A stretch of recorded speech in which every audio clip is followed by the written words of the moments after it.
This is Rick Malone for the San Francisco Symphony.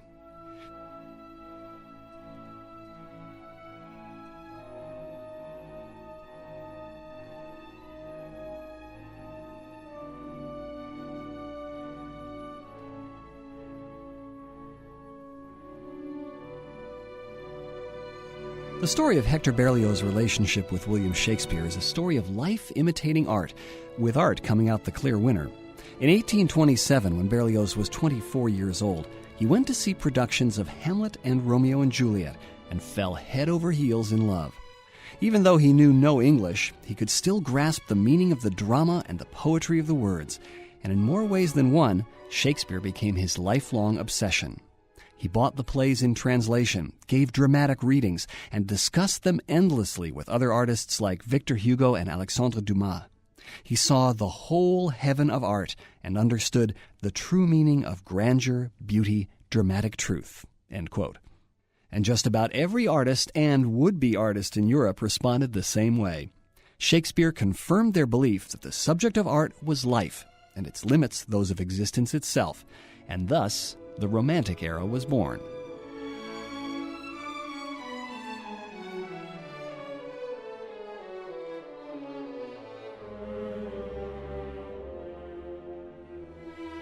Much of the rest of Berlioz's time was spent in pursuit of the woman who had played Ophelia and Juliet, an Irish actress named Harriet Smithson. For 6 years, he essentially stalked her, taking in all her performances and writing her passionate letters that were so over the top they alarmed her. But eventually, even though he spoke no English and she no French, they married in 1833. Franz Liszt was one of the witnesses.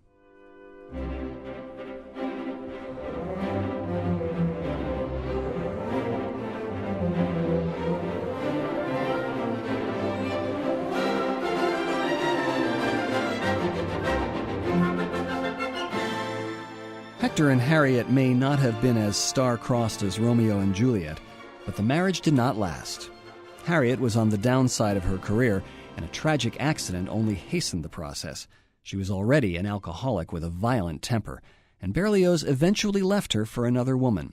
But when she suffered a series of strokes in 1847, he not only paid to have her attended night and day, he visited her almost daily until she died 7 years later.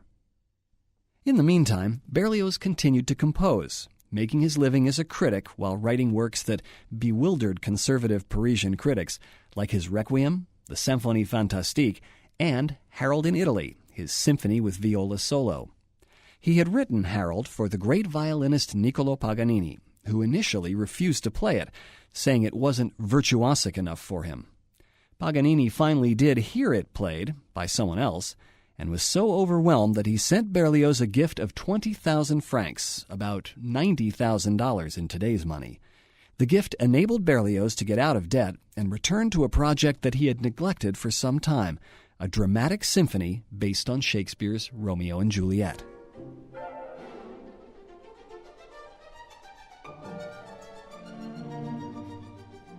Berlioz had always had his critics. He once had one of his pieces performed under an assumed name to see how they would react. At least one said that Berlioz would do well to learn from the supposed composer. Romeo and Juliet would not only be an answer to his critics, it was his response to the challenge all composers felt had been laid down by Beethoven's Ninth. What was a symphony, and what could it be? Berlioz was transformed by hearing Beethoven's Ninth almost as much as he had been by Shakespeare. The dramatic potential of music alone was suddenly revealed to him.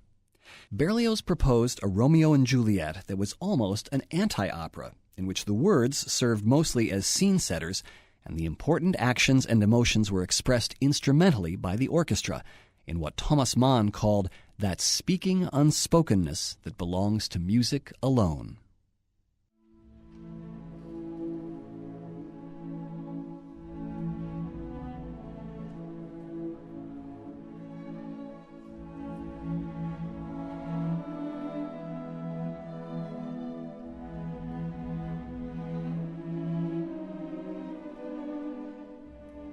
Berlioz had been thinking about and writing sketches for Romeo and Juliet for some time. He had first discussed the idea with Émile Deschamps, his eventual librettist, in 1829. A year later, in Rome, Berlioz mentioned to Felix Mendelssohn the idea of a scherzo on Mercutio's Queen Mab speech. And in an article on Italian music he wrote in 1831, he gave a kind of ideal scenario for a Romeo and Juliet opera which emphasized the reconciliation between the two warring families. He had just seen Bellini's I Capuletti e i Montecchi and had been very disappointed in the absence of this solemnly peaceful theme, because he felt it would be unnatural for a large-scale, dramatic, operatic ending. Eventually, the idea would become the climax of Berlioz's dramatic symphony.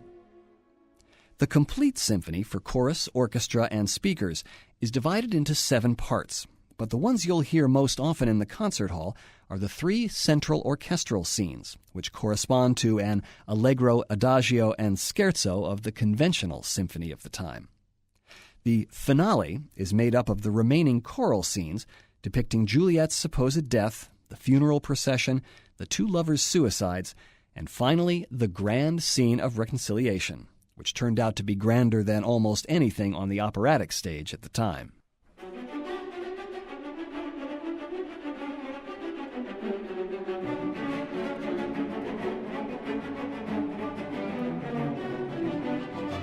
The introduction depicts the opening scenes of Shakespeare's play, with a street fight between members of the warring households of the Montagues and Capulets.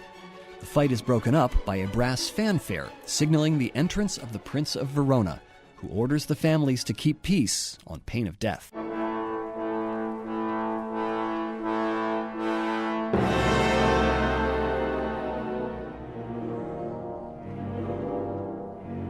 The next scene is called Romeo Alone, and corresponds to the scene in Act 1 in which Romeo confesses to his friend Benvolio how lovesick he is over the fair Rosaline.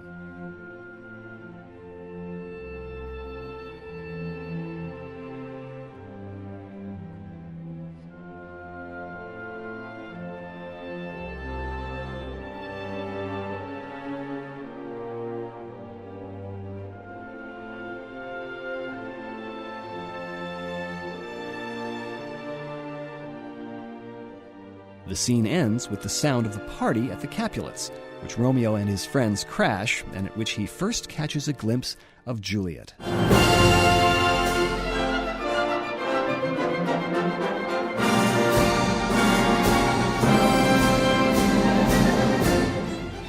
Next comes the love scene, the first meeting between Romeo and Juliet.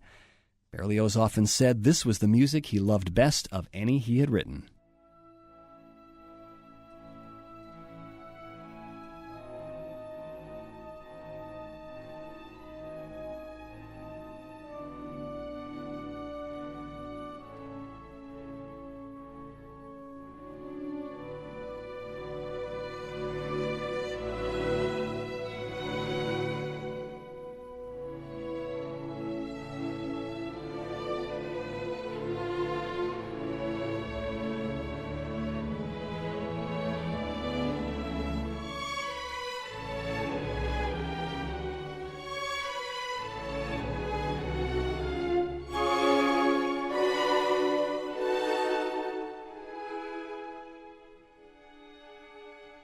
And finally, the Queen Mab Scherzo, which depicts Mercutio's speech in Act 1, in which he teases the lovesick Romeo.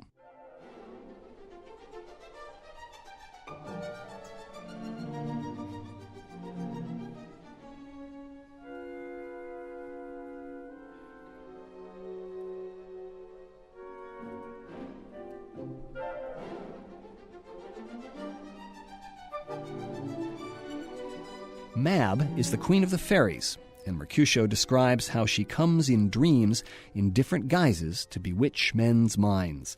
It's reminiscent of Mendelssohn's scherzo from A Midsummer Night's Dream. Not surprising given the conversation Berlioz had had with Mendelssohn about Romeo and Juliet some 3 years earlier. But as Mercutio's speech gets bawdier, so does the music, going in directions Mendelssohn would never have imagined.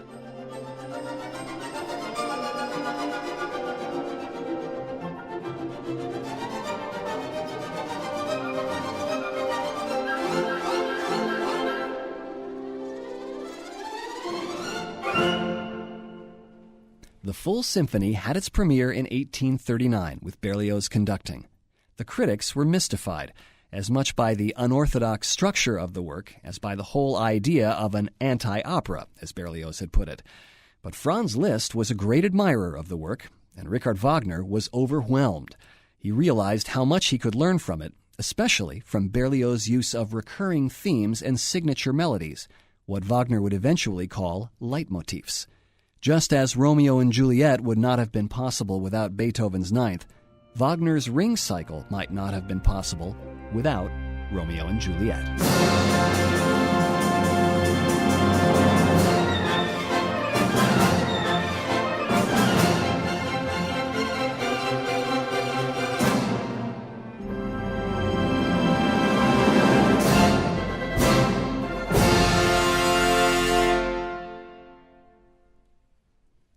You can find out more about the San Francisco Symphony's programs at www.sfsymphony.org. This is Rick Malone for the San Francisco Symphony.